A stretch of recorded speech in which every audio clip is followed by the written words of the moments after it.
The construction apocalypse continues. Let's have a look. Hello everyone, Florian here and welcome to another episode of HeiseSays. Grab your stein of coffee. Let's check out this article about JD Group collapsing. And 30 people have been sacked last Friday, everyone. Owing $45 million. You turn up on Friday morning and your job's gone. This is getting a long playlist. It's sad. All employees at a Sydney joinery and manufacturing business heavily involved in corporate and commercial construction have lost their jobs and the firm has ceased to trade. On Friday morning, 30 cabinet makers rocked up to the Witherell Park factory of GDK Group expecting work as usual. But just 15 minutes earlier, news.com.au had revealed that 11 companies linked to GDK Group had gone bust after multiple court actions with debts in excess of $45 million, so they weren't paying their bills. They weren't paying their bills and people were going after them. Now, my argument is that a lot of these issues in the construction industry are the result of, well, many things. One that's often neglected is the ability for businesses to trade while insolvent. Remember how the rules were changed. Now that, I would argue, could plant the seeds that take a few years to work through. Hopefully that wasn't the case, but I mean, if you got $45 million in debt, you probably were trading while insolvent. The company director and chief financial officer, Nicholas Kalikarajos, called a meeting at the front of the factory and informed everyone they no longer had jobs. Anton, a staff member who preferred to remain anonymous, said he and his colleagues of many years learned just before 8 a.m. they'd been unceremoniously dumped and had until 8:30 to pack up their tools. I mean, this is the thing with a job, guys. The whole job security, it can disappear overnight. It's kind of bullshit. This morning, it was very sad to see grown men crying, he told news.com.au. Staff were also informed they would not be receiving pay for this week or last week. What a kick in the teeth. What a kick in the teeth. At its peak, the factory had around 100 staff and 50 contractors, but currently, employees say the number has shrunk to around 30 amid mass resignations. Okay, so people saw the writing on the wall and they got out. So this is the 30 that remained. I mean, the question is, boys, why didn't you get out? Maybe they couldn't. Maybe they were scared. Maybe they were lied to and they believed it. You know, the old management telling you one thing and knowing the other. It's shit. This is why you need to have, you got your job, but you need to have some other ways of having money coming in, side gigs, something else. Even like $100 here, 200 there, another 500 there, coming in every now and then can help take the stress off. And you need an emergency fund. These are the things that should be taught at school. This is what we should teach kids at school. There's so much other crap we can cut, all the woke shit, get rid of. Teach them how to be They don't want people to be financially independent, do they? Nah, of course not. They want you on your knees crawling to bloody Centrelink. Maybe I'm just getting too cynical, guys. This type of shit pisses me off. You rock up and your job's gone. A contractor, Mario, who was owed money, rushed to the site on Friday morning and was met with the despondent faces of ex-staff. I went there to chase money up. As I got there, all employees had been terminated and everyone was being escorted out with their belongings, he told news.com.au. So he's not going to see anything. If the employees aren't even getting their last pay, there's no way a contractor is going to get anything. In May, Himlad Proprietary Limited went into voluntary liquidation with debts of $29.8 million, according to a statutory report filed with the corporate regulator. Since then, the tax office has forcibly wound up multiple other companies in the federal court as recently as this Tuesday. Initial estimates from one liquidator put the new debts at more than $15 million for 4 of the most recent company collapses. Staff have been left fuming as they owed $2.1 million, including $885,000 in superannuation, which is not recoverable through government rescue schemes. Why not? Why isn't it recoverable through these schemes? This is the problem with super. It should be paid to the individual, then the individual should be required to transfer it every week to their super fund. Oh, but then no one will ever do it. People won't save their super because we need nanny government and the employer has to be paternalistic. Yeah, but then you get screwed over like this.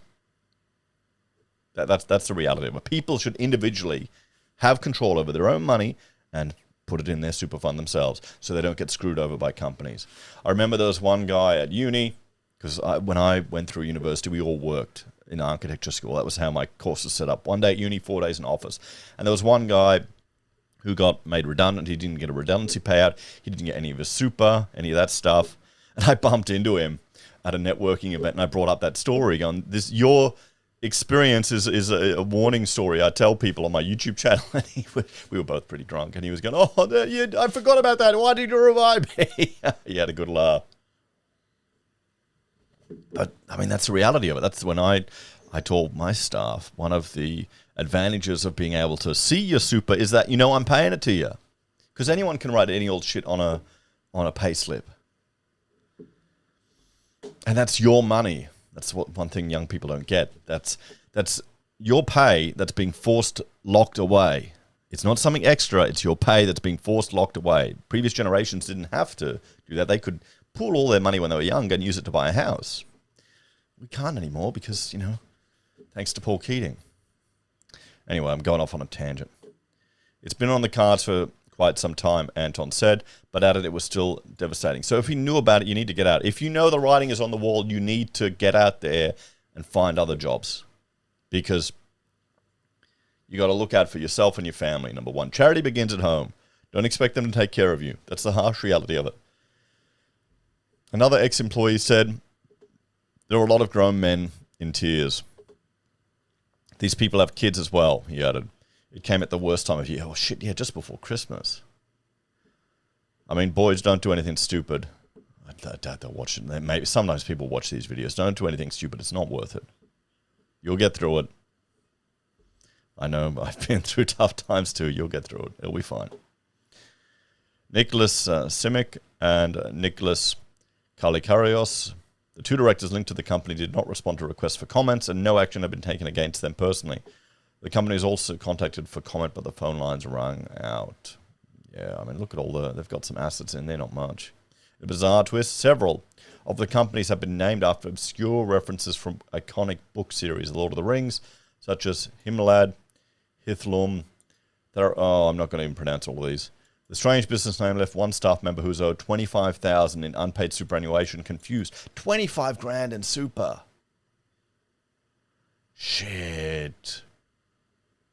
That's not chump change. That's a fair bit of super that's not been paid. So how long have they been in trouble? Because super's the first thing they stop paying.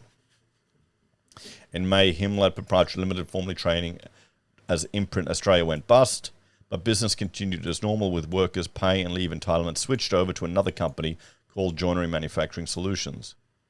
Then in July, 3 other companies went into voluntary liquidation. Oh, come on.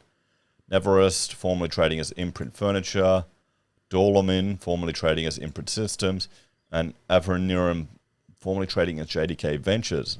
Liquidation reports say these companies were part of the JDK group, or GDK group, not JDK, G. Can't even bloody well talk. Or read. What's going on? Why would you change all your company names to these weird ass bloody names? What's going on here? Has this been handed on to like a young millennial who wanted to be all cool and hipster? Hithlum, formerly known as GDK Group, was ordered to go into liquidation due to unpaid tax debt of $261,000, while Tharagulium, formerly known as Imprint Street, had 90 grand in unpaid taxes. Last Friday, another name was ordered to go in liquidation. The liquidators, Alan Hayes, Wayne Hindmarsh of Hayes Advisory, have been contacted for comment. On Tuesday, another slew of businesses collapsed by court order. Yeah, they're not paying their taxes. The appointed liquidators, Jonathan Colbert, Tristan Steedman, and Richard Stone of RSM, told news.com.au, these 4 firms have total creditor claims in excess of $15 million. Of that, the ATO is owed $500,000. Shit, how many suppliers are... The tax office has also initiated an aid of winding up proceedings against Joinery Manufacturing Solutions. The entity staff are now employed by, with a director hearing set for December 19, written by Alex Turner Cohen. So, boy, well, let's have a chat about this one, guys. Another one, I don't know. It's odd out there, depending on who you talk to. You got some people in the construction sector, it's just going gangbusters, flat out, work. And then others like this. I think the one takeaway here is if you see the writing is on the wall, if you know it's going to happen, you've got to put your feelers out there. You've got to get other options. I mean, cabinet makers should not have a problem finding work, but it may just be, that shifting is stressful. Right near Christmas, you don't want to do it. That sucks. Anyway, I'll see you next time, guys. Like, share, subscribe. Take care.